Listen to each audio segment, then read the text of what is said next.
Yes sir, start please. ನಮಸ್ಕಾರ. ಯೋಗ ಪ್ರಕಾಶ್ ಅಂತ.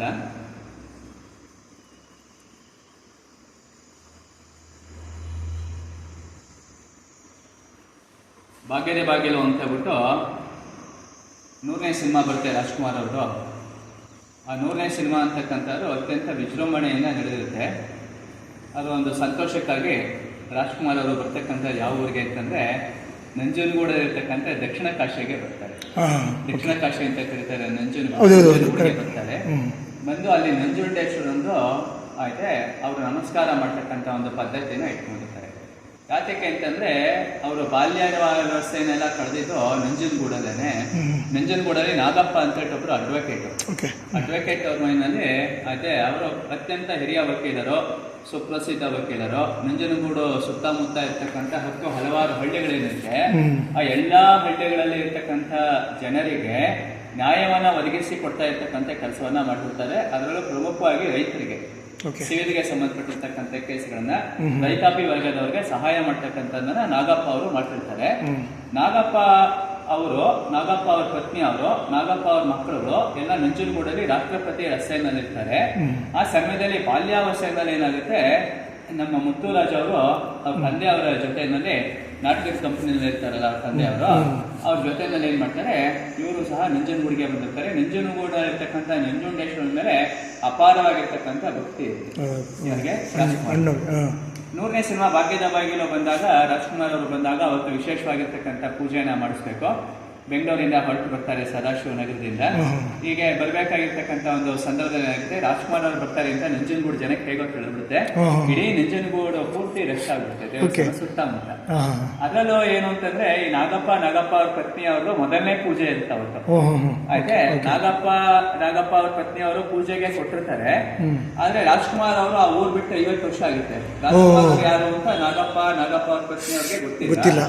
ಆಯ್ತೆ, ರಾಜ್ಕುಮಾರ್ ಅವರು ಅವತ್ತು ವಿಶೇಷ ಪೂಜೆ ನಾಗಪ್ಪ ಅವ್ರ ಮನೆಯಲ್ಲಿದೆ ಅಂತ ಗೊತ್ತಿಲ್ಲ, ಬಂದಿರ್ತಾರೆ.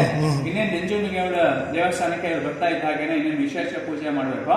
ನಾಗಪ್ಪ ಅವರಿಗೆ ಅರ್ಚಕರು ಹೇಳ್ತಾರೆ, ನೋಡಿ ಇವತ್ತು ಅಣ್ಣವ್ರು ಬಂದಿದ್ದಾರೆ, ಹಾಗಾಗಿ ಅವ್ರ ಮನೆಯಲ್ಲಿ ವಿಶೇಷ ಪೂಜೆನ ಮಾಡಿದ್ಮೇಲೆ ನಿಂತು ಮಾಡ್ತೀನಿ, ಆಗ್ಬೋದು ಅದಕ್ಕೇನಂತ ಹೇಳ್ತಾರೆ. ನಾಗಪ್ಪ ಬರ್ತಾ ಇದ್ದಂಗೆ ಏನಾಗುತ್ತೆ, ವಿಶೇಷ ಪೂಜೆ ಮಾಡ್ತಾರೆ, ಮಹಾಮಂಗಳಾರತಿನ ಮಾಡ್ತಾರೆ. ನಮಸ್ಕಾರವನ್ನ ಮಾಡ್ತಾ ಇದ್ದಾಗ ರಾಜ್ಕುಮಾರ್ ಅವರು ನಾಗಪ್ಪ ಮತ್ತೆ ನಾಗಪ್ಪ ಪತ್ನಿ ಅವರನ್ನ ನೋಡ್ತಾರೆ. ರಾಜ್ಕುಮಾರ್ ಅವ್ರಿಗಿಂತ ಅವರೊಂದು 30-35 ವರ್ಷ ದೊಡ್ಡವರು. ಆಯ್ತೆ, ನೋಡ್ತಾ ಇದ್ದಾಗ ಏನ್ ಮಾಡ್ತಾರೆ, ರಾಜ್ಕುಮಾರ್ ಅವರು ಅಲ್ಲಿರ್ತಕ್ಕಂಥ ನಂಜುಂಡೇಶ್ವರನಿಗೆ ನಮಸ್ಕಾರ ಮಾಡೋದು ನಾಗಪ್ಪ ಪತ್ನಿ ಅವರಿಗೆ ಕಾಲು ಬಿದ್ದು ನಮಸ್ಕಾರ ಮಾಡ್ತಾರೆ. ಇದೇನಿದು 5 ಕೋಟಿ ಕನ್ನಡಿಗರ ಆರಾಧ್ಯ ದೈವ, ಅವತ್ತು 5 ಕೋಟಿ, ಇವತ್ತು 7 ಕೋಟಿ ಇದೀವ ಕನ್ನಡಿಗರು. 5 ಕೋಟಿ ಕನ್ನಡಿಗರ ಆರಾಧ್ಯ ದೈವ ಭಾಗ್ಯದ ಬ್ಯಾಂಕಲ್ಲಿ ಚಲನಚಿತ್ರ ಬಂದಿದೆ. ರಾಜ್ಕುಮಾರ್ ಅವ್ರನ್ನ ನೋಡ್ಬೇಕು ಅಂತ ನನ್ನನ್ನ ಮೊದಲುಕೊಂಡು ಎಲ್ಲ ಬಂದಿದ್ದೀವಿ. ನಮ್ಮ ಭಾಗ್ಯ, ಕನ್ನಡದ ವರನಟ ನಂಜನಗೂಡಿಗೆ ಬಂದಿರೋದು ನಮ್ಮ ಭಾಗ್ಯ. ಇಂಥವ್ರು ನನ್ನ ಕಾಲಿಗೆ ಬಿದ್ದು ನಮಸ್ಕಾರ ಮಾಡ್ತಲ್ಲ ಅಂತ ಗಂಡ ಹೆಂಡತಿ ಇಬ್ಬರಿಗೂ ಒಂದ್ ಸ್ವಲ್ಪ ಸಂಕೋಚನ ಆಗುತ್ತೆ. ಆಶೀರ್ವಾದ ಮಾಡ್ಬೇಕು ಅಂತಾರೆ, ಆಶೀರ್ವಾದ ಮಾಡ್ತಾರೆ. ಯಾತಕ್ಕೆ ಮಾಡಿದ್ರಿ ಅಂತ ಕೇಳ್ತಾರೆ ನಾಗಪ್ಪ ಅವರು. ಯಾಕಂದ್ರೆ ಅವರು ವಕೀಲರಲ್ವೇ, ಲಾಯರ್ ಅಲ್ವೇ. ಹೌದು, ನೀವು ನಂಜುಂಡೇಶ್ವರನಿಗೆ ಮಹಾಮಂಗಳಾರತಿ ಮಾಡಿಸ್ಬೇಕು, ಅಲ್ಲಿಗೆ ನಮಸ್ಕಾರ ಮಾಡೋದು ಬಹಳ ಸಹಜ. ನನ್ನ ಕಾಲಿಗೆ ಬಿದ್ದು ನೀವು ಯಾತಕ್ಕೆ ನಮಸ್ಕಾರ ಮಾಡಿದ್ರಿ ಅಂತ ಕೇಳ್ತಾರೆ. ಅವಾಗ ರಾಜ್ಕುಮಾರ್ ಅವರು, ಅನ್ನ ಕೊಟ್ಟಿದ್ ಮನೇನ ಯಾವತ್ತಾರು ನಾನು ಮರೆಯಕ್ಕಾಗತ್ತ. ಚಿಕ್ಕ ವಯಸ್ಸಲ್ಲಿ ಪ್ರತಿನಿತ್ಯ ನಿಮ್ಮ ಮನೆಯಲ್ಲಿ ಊಟ ಮಾಡ್ತಾ ಇದ್ದೆ, 100 ಜನಕ್ಕೆ ಊಟ ಹಾಕ್ತಾ ಇದ್ದೆ. ನಾನು ನಿಮ್ಮ ಮನೆ ಕೆಲಸಕ್ಕಿದ್ದವನು, ನಾನು ಮುತ್ತ ಬುದ್ಧಿ ಇರ್ತಾರೆ. ನಿಮ್ಮ ಮನೆ ಮುತ್ತುರಾಜು, ನಾನು ನಿಮ್ಮ ಮನೆ ಮುತ್ತರಾಜು. ನೀವು ಮರ್ತ್ಬಿಟ್ಟಿರ ಬುದ್ಧಿ, ನಾನು ಮರ್ತಿಲ್ಲ. ಏನೋ ಅಪ್ಪಿ ನಮ್ಮ ತಂದೆ ಕೃಪೆಯಿಂದ ನಾಟಕದಿಂದ ಸಿನಿಮಾ ರಂಗಕ್ಕೆ ಊಟ ಕೊಟ್ಟಿರ್ತಕ್ಕಂಥ ಮನೆ ನಾನು ಯಾವುದೇ ಕಾರಣಕ್ಕೂ ಮರೆಯಲ್ಲ. ಇಲ್ಲಿ ಕಣ್ಣೆದುರುಗಡೆ ಶಿವ ಪಾರ್ವತಿ ಇರುವಾಗ ನಾನು ನಂಜುಂಡೇಶ್ವರನ್ಗೆ ಅಟ್ಯಾಕ್ ಮಾಡ್ಲಿ ಅಂದ್ಬಿಡ್ತಾರೆ. ಅಲ್ಲ, ಅವ್ರಿಗೆ ಇನ್ನೊಂದು ಜ್ಞಾಪಕ ಇದೆಲ್ಲ ಇತ್ತಲ್ಲ. ಇಂತಹ ಒಂದು ಸರಳ ಸಜ್ಜನಿಕೆಯ ಗೌರವಯುತವಾಗಿರ್ತಕ್ಕಂಥ ವ್ಯಕ್ತಿತ್ವ ಈ ಕರ್ನಾಟಕದಲ್ಲಿ ಯಾರಿಗಾದ್ರೂ ಇದೆ ಅಂತಂದ್ರೆ ಅದು 7 ಕೋಟಿ ಕನ್ನಡಿಗರ ಆರಾಧ್ಯದವರು ಡಾಕ್ಟರ್ ರಾಜ್ಕುಮಾರ್ ಅವರು ಮಾತ್ರ ಸಾಧ್ಯ ಇಲ್ಲ. ಇದೇ ರಾಜ್ಕುಮಾರ್ ಅವ್ರಿಗೆ ಕರ್ನಾಟಕ ರತ್ನ ಪ್ರಶಸ್ತಿಗೆ ಕರ್ನಾಟಕ ಸರ್ಕಾರ ಕೇಳ್ಕೊಂಡಾಗ ನನಗಿಂತ ಹಿರಿಯರು ಕುವೆಂಪು ಅವರು ಕೊಡಿ, ಆಮೇಲೆ ನನಗೆ ಕೊಡಿ ಅಂತಾರೆ. ಅಂದ್ರೆ ವಿಶ್ವ ಮಾನವತೆ ಅಂತಕ್ಕಂಥ ಯಾರಲ್ಲಾದ್ರೂ ಇತ್ತು ಅಂದ್ರೆ ಅದು ರಾಜ್ಕುಮಾರ್ ಅವರಲ್ಲೇನೆ ಇತ್ತು. ಆಮೇಲೆ ನಾಗಪ್ಪ ಅವರು ತುಂಬಾನೇ ಖುಷಿ ಪಡ್ತಾರೆ. ನಿಮ್ಮ ಮನೆಯಲ್ಲಿ ನೀವು ರುಬ್ಬಿರ್ತಕ್ಕಂತಹ ಮೆಂತ್ಯ ಹಿಟ್ಟಲ್ಲಿ ದೋಸೆ ಮಾಡ್ಕೊಡ್ತೀರಿ, ದೋಸೆ ತಿಂತಾ ಇದ್ದೆ ಆಯ್ತೆ, ಕಾಫಿ ಬೆಲೆನಲ್ಲಿ ಕಾಫಿ ಮಾಡ್ಕೊಡ್ತಿದ್ರಿ, ಕಾಫಿ ಕುಡಿಯಿರ್ಲಿಲ್ಲ, ಕಾಫಿ ಬೆಲೆನಲ್ಲಿ ಕಾಫಿ ಮಾಡ್ಕೊಡ್ತಿದ್ರಿ ಅಂತ ಕಾಫಿನ ಕುಡಿತಾ ಇದ್ದೆ, ನಿಮ್ ಮನೆಗ್ ಬರ್ಬೋದ ಅಂತಾರೆ. ಅಗತ್ಯ ಬಾರಪ್ಪ, ದೋಸೆ ರುಬ್ಬಿಟ್ಟಿದ್ದೀನಿ ಮೆಂತಿದ್ದು ಮನೆಗ್ ಮಾಡ್ಬೇಕು ಅಂತ ಹೇಳ್ಬಿಟ್ಟು ಇವತ್ತು ಆಯ್ತಾ ನಮ್ಮ ಮನೆಯಲ್ಲಿ ಅದೇ ವಿಶೇಷ ಬನ್ನಿ ಅಂತ ದೋಸೆ ಕೊಟ್ಟು ಕಾಫಿ ಕೊಟ್ಟು ಬಹಳ ಗೌರವಯುತವಾಗಿ ನಾಗಪ್ಪ ಅವರು ಕಳಿಸ್ಕೊಡ್ತಾರೆ. ಇಬ್ಬರದು ವಿಶೇಷ ಪೂಜೆ ಆಗುತ್ತೆ. ನಂಜನಗೂಡು ಅಂತಕ್ಕಂಥ ಒಂದು ತೀರ್ಥ ಕ್ಷೇತ್ರ ಏನಿದೆ, ಈ ನಂಜನಗೂಡು ಅಂತಕ್ಕಂಥ ದಕ್ಷಿಣ ತೀರ್ಥ ಕ್ಷೇತ್ರ ಅಂತ ನಾವೇನ್ ಕರಿತೀವಿ, ಇಲ್ಲಿವರೆಗೂ ನಡೆದಿರ್ತಕ್ಕಂಥದ್ದು ಇಬ್ಬರಿಗೆ ಮಾತ್ರ ಕುಂಭಾಭಿಷೇಕ, ಮಹಾಕುಂಭಾಭಿಷೇಕ, ಮಹಾಕುಂಭ ಪೂರ್ಣ ಸ್ವಾಗತ ನಡೆಯೋದು ಇಬ್ಬರಿಗೆ ಮಾತ್ರ. ಒಂದು ಯಾರಿಗೆ ಅಂತಂದ್ರೆ ಪ್ರಪ್ರಥಮವಾಗಿ ನಂಜನಗೂಡಿಗೆ ಹೆಸರು ತಂದಿರ್ತಕ್ಕಂಥ ರಾಜ್ಕುಮಾರ್ ಅವ್ರಿಗೆ ಪೂರ್ಣ ಕುಂಭ ಸ್ವಾಗತ ಮಾಡ್ತಾರೆ. ಯಾತಕ್ಕೆ ಅಂತಂದ್ರೆ ಅವ್ರ ನರನಟ, ದೈವಾಂಶ ಸಂಭೂತ, ಇಡೀ ನಂಜನಗೂಡು ಅಂತಕ್ಕಂಥ ಒಂದು ಊರನ್ನ ಹೆಸರನ್ನ ತಂದ್ಕೊಟ್ಟಿರೋದ್ರ ಜೊತೆಯಲ್ಲಿ ಕರ್ನಾಟಕಕ್ಕೂ ಒಂದು ಹೆಸರನ್ನ ತಂದ್ಕೊಟ್ಟಿರೋದ್ರ ಜೊತೆಯಲ್ಲಿ ಇಡೀ ವಿಶ್ವಕ್ಕೆ ಒಂದು ಸತ್ಕೀರ್ತನೆ ಯಾರು ತಂದ್ಕೊಟ್ಟಾರೆ ಅಂತಂದ್ರೆ ಒಬ್ಬ ಮಹಾನ್ ಕಲಾವಿದನಾಗಿರ್ತಕ್ಕಂಥ ರಾಜ್ಕುಮಾರ್ ಅವ್ರು ತಂದ್ಕೊಟ್ಟಾರೆ ಅಂತ ನಂಜನಗೂಡು ಜನ ಏನ್ ಮಾಡ್ತಾರೆ ಆಯ್ತೆ ಪೂರ್ಣ ಕುಂಭ ಸ್ವಾಗತವನ್ನ ರಾಜ್ಕುಮಾರ್ ಅವ್ರಿಗೆ ಕೊಡ್ತಾರೆ. ಅದಾಗಿದ್ದು ಎಷ್ಟೋ ವರ್ಷಗಳ ಮೇಲೆ ಅದೇ ನಂಜನಗೂಡಿನಲ್ಲಿರ್ತಕ್ಕಂಥ ಜನ ಇನ್ನೊಬ್ಬರನ್ನ ಗುರುತಿಸ್ತಾರೆ. ಅವ್ರು ಯಾರು ಗೊತ್ತಾ? ನಾಗಪ್ಪ ಅವ್ರ ಮಗ ಡಾಕ್ಟರ್ CKN ರಾಜ ಅಂತ.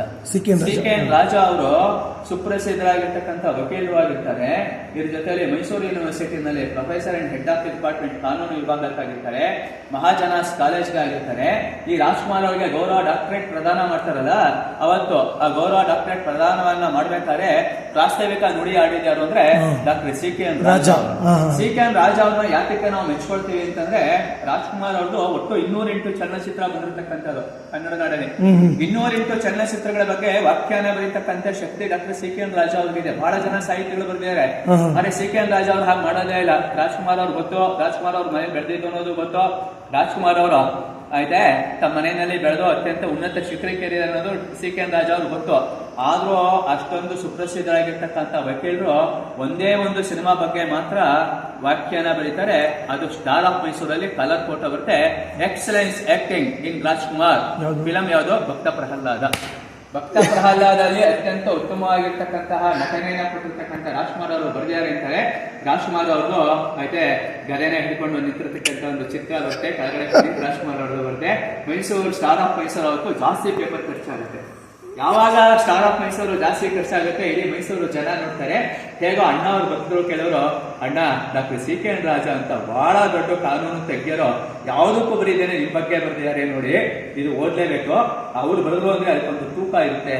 ಅವ್ರ ಒಂದೊಂದು ಪದ ಬರೆದ್ರು, ಒಂದೊಂದು ಅಕ್ಷರ ಬರೆದ್ರು, ಅದಕ್ಕೆ ದುಡ್ಡು. CKN ರಾಜ ಅವರು ಸೋನಿಯಾ ಗಾಂಧಿ ಅವರು ಈ ದೇಶದ ಪ್ರಜೆ ಅನ್ನೋದಕ್ಕೆ ಆಯ್ತೆ 200 ಪುಟಗಳ ವ್ಯಾಖ್ಯಾನ ಬರೆದಿದ್ದಾರೆ. ಸೋನಿಯಾ ಗಾಂಧಿ ಅವ್ರಿಗೇನೆ ಅಂಥವ್ರು ರಾಜ್ಕುಮಾರ್ ಬಗ್ಗೆ, ಭಕ್ತ ಪ್ರಹ್ಲಾದ ಬಗ್ಗೆ ಬರೀತಾರೆ. ಯಾರು? ನಮ್ಮ ಡಾಕ್ಟರ್ CKN ರಾಜ ಅವರು ನಿಜವಾದ ಗುರುಗಳೇನೆ ಅವ್ರು ಬರ್ದಿದ್ದಾನ ನೋಡಿ. ಹೌದಾ, ನನ್ ಬಗ್ಗೆ ಬರ್ದಾರ, CKN ರಾಜ ಅವ್ರು ಬರ್ದಾರ, ನೋಡ್ಬೇಕಲ್ಲ, ಮಾತಾಡಿಸ್ಬೇಕಲ್ಲ ಅಂತ ಅನ್ಕೊಂಡು ರಾಜ್ಕುಮಾರ್ ಅವ್ರು ಏನ್ ಮಾಡ್ತಾರೆ, CKN ರಾಜ ಅವ್ರನ್ನ ಬರ್ಹೇಳ್ಬೇಕು ಅಂತ ಅವ್ರಿಗೊಂದು ಅಪಾಯಿಂಟ್ಮೆಂಟ್ ಕೊಡ್ತಾರೆ. ಇದೇ ಲಕ್ಷ್ಮೀಪುರಂನಲ್ಲಿ ನಾವೇನ್ KEB ಅಂತ ಕರಿತೀವಿ, ಅದ್ರ ಪಕ್ಕದ ಮನೆಯೇ ಡಾಕ್ಟರ್ CKN ರಾಜ ಅವರು ನಂಜನಗೂಡಿಂದ ಇಲ್ಲಿ ಪ್ರಾಧ್ಯಾಪಕರಾಗಿ ಬಂದಾಗ ಮನೆ ಕೊಂಡ್ಕೊಂಡಿರ್ತಾರೆ. ಅವ್ರು ಬರ್ತಾರೆ, CKN ರಾಜ ಅವ್ರನ್ನ ನೋಡ್ತಾರೆ. ಎಲ್ಲಿ ನೋಡ್ತಾರೆ? ದಾಸಪ್ರಕಾಶ್ ಅಂತ ಪಕ್ಕ ಅಲ್ಲಿಗೆ ಬರ್ತಾರೆ. ಅವತ್ತಿನ ದಿವಸ ಇಬ್ರು ಜಾಮೂನ್ ತಿಂತಾರೆ, ಮಸಾಲೆ ದೋಸೆ ತಿಂತಾರೆ, ದೊಡ್ಡ ಕಪ್ಪಲ್ಲಿ ಕಾಫಿ ಕುಡಿತಾರೆ.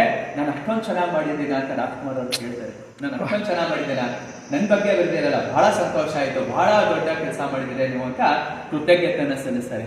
ಒಬ್ಬ ಲೇಖಕರಿಗೆ, ಒಬ್ಬ ವಿಮರ್ಶಕರಿಗೆ, ಒಬ್ಬ ನಿರ್ದೇಶಕರಿಗೆ, ಒಬ್ಬ ಅಭಿಮಾನಿಗಳನ್ನ ದೇವರು ಅಂತ ಕರೆದಿದ್ದು, ನಿರ್ದೇಶಕರನ್ನ ಅನ್ನದಾತರು ಅಂತ ಕರೆದಿದ್ದು ಯಾರು ಅಂತಂದ್ರೆ ರಾಜ್ಕುಮಾರ್ ಅವರಲ್ಲಿ ನಾವು ಬಹಳ ಅಧ್ಯಯನ ಮಾಡ್ಬೇಕು ಅಂತಂದ್ರೆ ವಿದ್ಯೆಗಿಂತ ವಿವೇಕ ಮುಖ್ಯ. ವಿವೇಕದಲ್ಲಿ ಅವರು ಪದವೀಧರರು, ವಿವೇಕದಲ್ಲಿ ಡಾಕ್ಟರೇಟು, ವಿವೇಕದಲ್ಲಿ ಅವರು ಭಾರತ ರತ್ನರು, ವಿವೇಕದಲ್ಲಿ ಅವರು ವಿಶ್ವರತ್ನರು. ಭಾರತ ರತ್ನ ಅಲ್ಲ, ವಿಶ್ವರತ್ನೇ ಕೊಡ್ಬೇಕು. ಯಾಕೆ? ರಾಜ್ಕುಮಾರ್ ಅವ್ರಿಗೆ.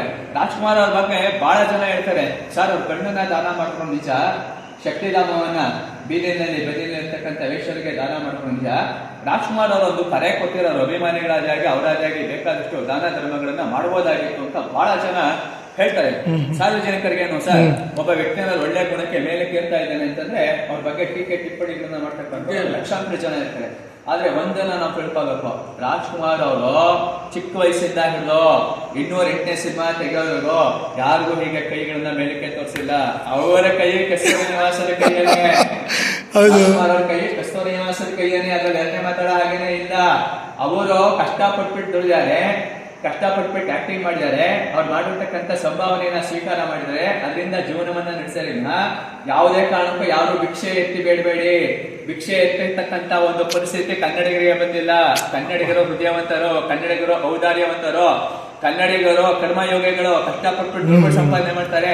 ಕನ್ನಡಿಗರು ಅಷ್ಟೇ ವಿರಾಳವಾಗಿರ್ತಕ್ಕಂಥವ್ರು. ಹಾಗಾಗಿ ನಾವು ಕನ್ನಡಿಗರಾಗಿ ಹುಟ್ಟಿದ ಮೇಲೆ ನಾವ್ ಯಾರನ್ನೂ ಹೀಗೆ ಬೇಡಬಾರ್ದು, ಯಾರಿಗೂ ದಾನ ಮಾಡಬಾರ್ದು. ದಾನ ಮಾಡಿದ್ರೆ ಸತ್ಪಾತ್ರರಿಗೆ ಮಾಡ್ಬೇಕು.